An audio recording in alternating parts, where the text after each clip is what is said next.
Tennessee State Senator Stacey Campfield is standing firm, refusing to apologize for a joke he made about assault pressure cookers that clearly mocked the push for more gun control in America. He's been criticized for making the joke so soon after the Boston bombings. State Senator Stacey Campfield joins me now. Mr. Campfield, what was this all about? Why did you do this? Really just pointing out the hypocrisy of the left, how they push for gun control 10 seconds after Sandy Hook shooting, and yet when something else happens, they refuse to say that, hey, it's not the inanimate object, it's actually the person.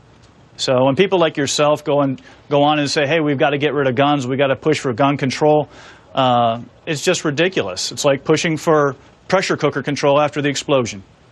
Right, what other things can you do with a pressure cooker other than kill people?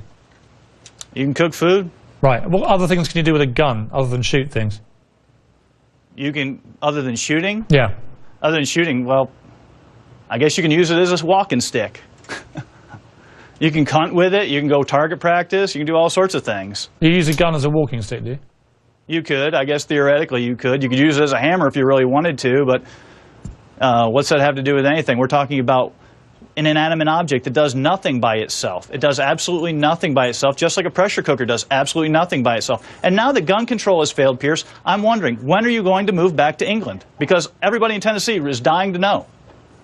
Yeah, well, I'm going to hang around and just see if people can't grow enough courage in this country to face the reality of your gun violence problem. But in terms of what you did here, you don't think it's inappropriate, insensitive to be cracking jokes about pressure cookers when so many people were killed and seriously wounded? 14 people had amputations. You think that this is a joking matter, do you? The joke was really about the left and how they push for gun control on inanimate objects. It's like pushing for, I mean, spoon control for obesity. It doesn't do anything. You're likening spoons to guns, eh? Well, I'm likening it into the possibility of controlling someone's actions just because they're thinking their actions are controlled by inanimate objects. Right, so you're comparing, say, the slaughter of 20 children at Sandy Hook with an AR-15 assault rifle, or the murderous activities of these two bombers at the Boston Marathon, to a spoon. Is that what you are telling me, Senator?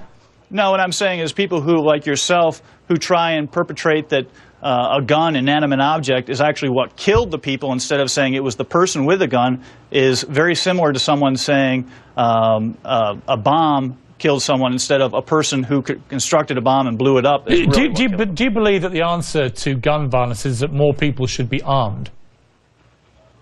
That's statistically what's always proven to be the case. Usually where you have gun control, places like Southside Chicago, New York City, that's where your highest gun crimes are. It's proven it time and again. Whenever you try and get rid of guns, violent crime goes up. So presumably your answer to what happened in Boston is that more people should carry bombs around, is it? Well, I don't have a problem. You know, like I said, you're not going to be able to stop violence by getting rid of the inanimate object. You're not going to get rid of criminals are still going to have guns. That wasn't my question. That wasn't my question. Going to have it. My point is, if you believe the answer to gun violence is more guns, bombs are already illegal. Aren't bombs illegal? If you think the only way to deal with this is more guns, well, the whole point is a lot of guns are illegal. The whole point of the gun control campaign wasn't to grab your guns or anybody else's guns. It was to try and make military. It was just like to try and do like Australia did. Yes, Australia did the exact same thing. Yes. And they did the registration first, and then they took everybody's guns away. Oh, so you're in favor of taking everyone's guns away? They did a buyback. Like Are you familiar with what a buyback is? Is that what you're in favor of, Pierce, is taking everyone's guns away like Australia? You know what I'm in favor of, Senator? I'm in favor of less... Are you going to not answer the question? No, I'm not in favor of taking anybody's guns away. No, I'm not. Okay, well, at least that's a step. I've never said that. It's a complete lie. You don't like the Australia plan? That's good. I love the Australia plan. You know why? They've had not a single mass shooting since 1996 when they brought in their gun control measures. You know, oh wait, well, Pierce, there hasn't been a single mass shooting in anywhere but gun-free zones in the last 50 years, except for one, Gabby Giffords. So if you're looking for gun-free zone success stories, there aren't any. And actually, they have the opposite effect.